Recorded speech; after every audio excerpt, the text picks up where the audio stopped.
Today in this lecture we are going to discuss the importance of collateral circulation in long-term control of blood flow.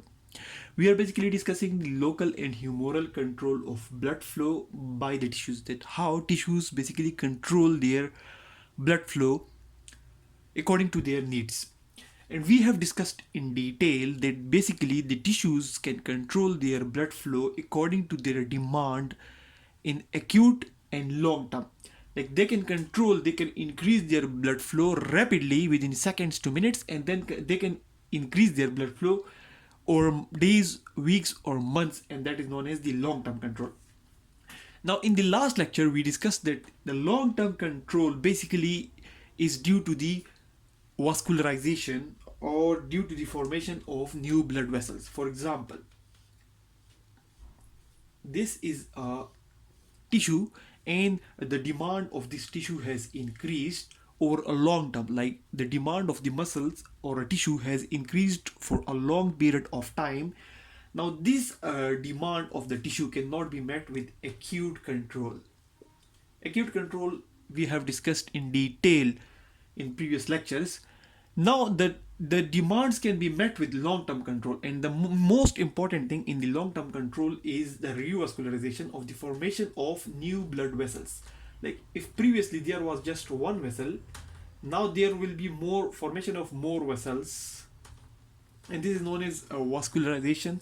And this is a phenomenon known as angiogenesis, which is with the help of angiogenic factors like vascular endothelial growth factors or fibroblast growth factor or angiogenin, which we have discussed. Now, apart from vascularization and formation of new blood vessels, there is another important thing which is known as collateral circulation.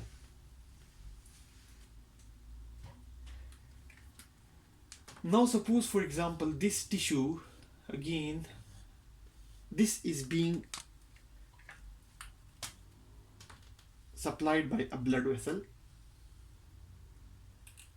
Blood is flowing in this vessel, but all of a sudden a clot forms and the blood flow is blocked. Here a clot has formed and the blood supply to the tissue has decreased. Now the oxygen supply and the nutrient supply to this tissue has decreased, and the demand for these nutrients has increased. Because the supply has decreased and the demand has increased, now to meet the demands, because the existing blood vessel has blocked, now there will be opening of new small channels which previously existed but they were closed. Now there exist some small channels in the human body which can overcome this block.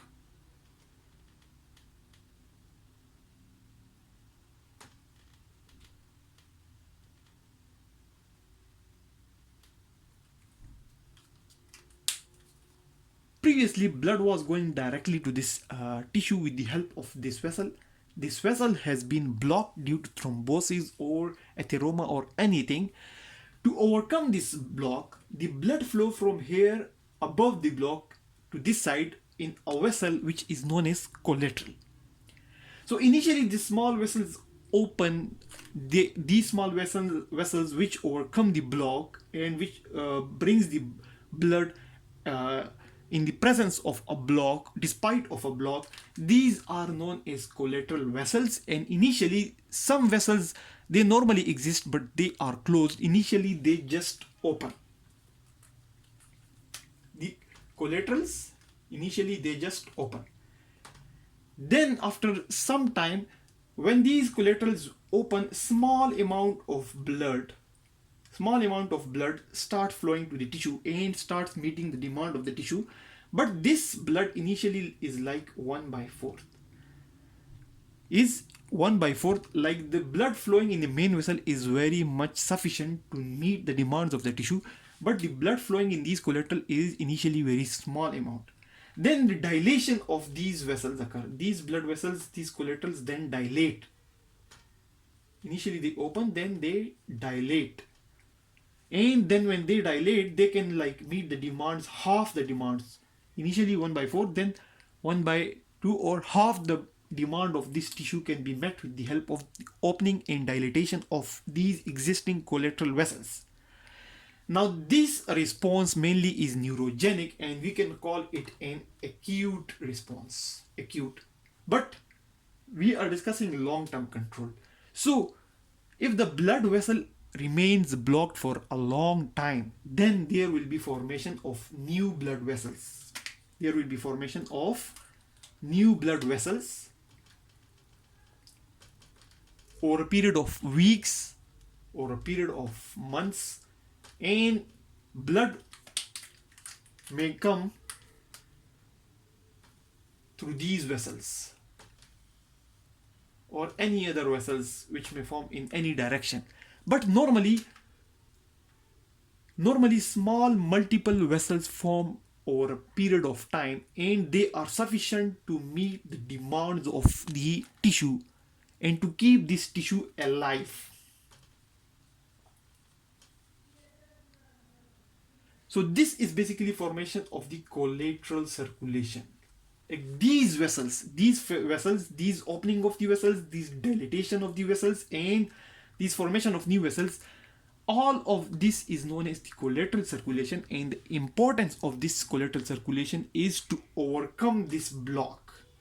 So the initial response is acute in the shape of opening of the existing small vessels and dilation of the existing small vessel, and then the long-term response is formation of these new vessels.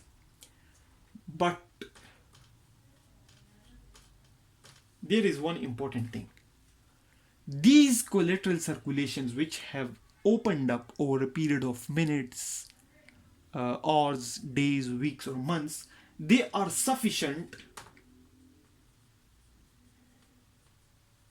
They are sufficient for needs in normal circumstances of this tissue, but are not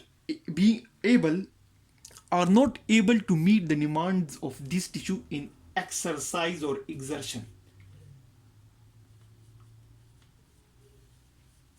This previously existing blood vessels, which was normally supplying this tissue, was able to meet the demands of this tissue in normal circumstances as well as in the exercise. But the collateral circulation, which has opened up, and the new vessels which have formed to supply, it is sufficient for the needs in normal circumstances, but is not sufficient, but cannot provide sufficient nutrients or oxygen in exercise condition. So during exercise, the muscle or the tissue may experience a little bit of ischemia or a decrease in the supply of oxygen. The most important example of these such blocks is like block in coronary circulation. Coronary circulation or coronary vessels.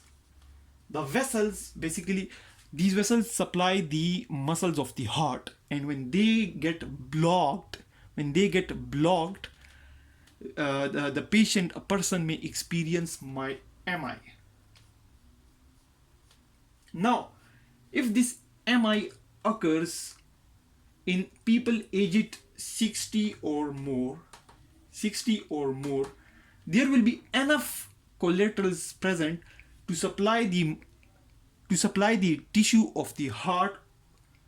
There will be sufficient collaterals to supply the tissue of the heart, and the person may not know about the block in his coronary vessels. But if the block is very much severe, if the block in the coronary vessels is very much severe, the person may directly die of MI, myocardial infarction. Or if this block occurs at a younger age, like below the 40 years of age, then there will be less formation, or there will be very few collaterals to supply the tissue despite of this block, and therefore the young people may experience sudden death, or the MI in young people will be more severe because of lack of these small channels. They are known as collateral circulation. So that's all about the importance of collateral circulation. And collateral circulation is basically the opening up, the dilation, and the formation of new vessels to overcome a block. And this formation of collateral circulation is meant to meet the needs of a tissue whose circulation has been blocked. So that's all about collateral circulation. Thanks a lot for watching the video.